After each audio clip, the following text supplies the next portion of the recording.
औज़ुबिल्लाहि मिनश्शैतानिर्रजीम बिस्मिल्लाहिर्रहमानिर्रहीम अल्लाहुम्मा सल्लि अला सय्यिदिना व मौलाना मुहम्मदिन व अला आलिहि व सहबिहि व बारिक वसल्लम। रब्बि इश्रह ली सदरी व यस्सिर ली अमरी वहलुल उक़दतम मिन लिसानी यफ़क़हू क़ौली। अस्सलामु अलैकुम। मैं हूँ मोहम्मद ज़हीर अफ़ज़ल चिश्ती और आपकी खिदमत में हाज़िर हूँ एक नई वीडियो के साथ। आज की वीडियो जो है वो लफ्ज़ तंज़ की वजाहत के हवाले से है। मैंने चाहा कि नात के हवाले से भी बात हो रही है और दूसरी बातें भी हो रही हैं, आइडियाज़ भी अपने शेयर कर रहा हूँ, अपने तजर्बात और मुशाहिदात भी शेयर कर रहा हूँ और इसके साथ साथ मुझे अंग्रेज़ी ज़ुबान व अदब के हवाले से, ख़ुसूसन अदब के हवाले से भी कोई बात करनी चाहिए। तो तंज़ जो है वो एक ऐसी अदबी इस्तिलाह है जिसका जानना बहुत ज़रूरी है। जहाँ तक मेरा मुशाहिदा है, लोग लफ्ज़ तंज़ का इस्तेमाल करते हैं लेकिन इसका इस्तेमाल सही नहीं करते। ऐसे मौक़े पर इस लफ्ज़ का इस्तेमाल किया जाता है जिन मौक़ों पर इसका इस्तेमाल दुरुस्त नहीं होता। तो हमें समझना चाहिए कि तंज़, जिसे इंग्लिश में सेटायर कहते हैं, वो असल में है क्या। ये जो लफ्ज़ तंज़ है ये ज़राफ़त, जिसे हम मिज़ाह कहते हैं, उसके ख़ानदान का एक फ़र्द है।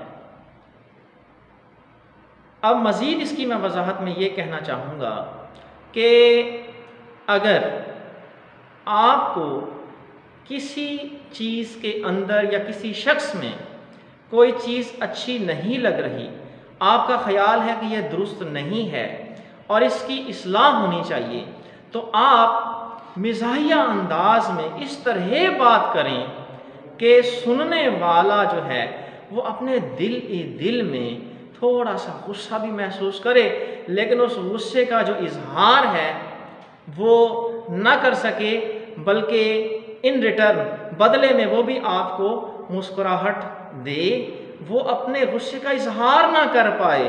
आप इस तरह का मज़ाहिया जो है वो अंदाज़ अपनाएं कि वो जो है अपने गुस्से का इजहार ना कर सके। तो इस मज़ाहिया अंदाज़ को अपनाने का जो अपना है, ये इसे हम तंज़ कहते हैं। ये तंज़ है। अब मैं इसकी वजाहत के लिए अपनी ही इजाद करदा मिसालें जो हैं, जो तंज़ को बड़े वाज़ेह अंदाज में आपको समझाने में मदद देगी, वो मैं आपको बताता हूँ। एक मरतबा मैं पेपर ले रहा था और मुझे लगा कि एक बच्चा दूसरे बच्चे की नकल करने की कोशिश कर रहा है और वो थोड़ा सा आगे झुककर उसका पेपर देखने की कोशिश कर रहा है। तो मेरी उसके ऊपर अचानक नज़र पड़ गई। मैंने उसे कहा कि आप इतनी अपना जो है वो हिम्मत कैसे कर रहे हैं नकल करने की, आप इतनी जहमत कैसे कर रहे हैं करने की। मैं आपको जनाब यूँ करता हूँ कि जिसकी आप नकल कर रहे हैं मैं इसका पेपर ही उठाकर आपको दे देता हूँ। जनाब आप बेफिक्र रहें, आप उसका पेपर अपने सामने रखें और सुकून से अपना पेपर कर लें। अगर आप इससे भी नहीं मुतमईन तो जनाब मुझे आप हुक्म करें, मैं आपको खुलासा खोल के दे देता हूँ, मैं आपको किताब खोल के दे देता हूँ, आप किताब देखें, खुलासा देखें सुकून से। आप इतनी जहमत क्यों कर रहे हैं? आपको जहमत करने की ज़रूरत ही कोई नहीं। वो बेचारा मारे शर्म के पानी पानी था और वह ऐसे फीकी फीकी सी हंसी से मेरे इस तंज़ का जो मैंने निस्तर चलाया था उसका वो जनाब जवाब दे रहा था और वो माजरत वो दिल ही दिल में गुस्सा भी हुआ होगा, लेकिन वो इसका इजहार नहीं कर सका। तो ये तंज़ है। और दूसरी मिसाल भी मैं आपको कमरा जमात से ही देना चाहूँगा। वो ये है कि होता यूँ है कि बच्चे क्लास में पानी की छुट्टी मांग मांग के जनाब उस्ताद को परेशान कर देते हैं।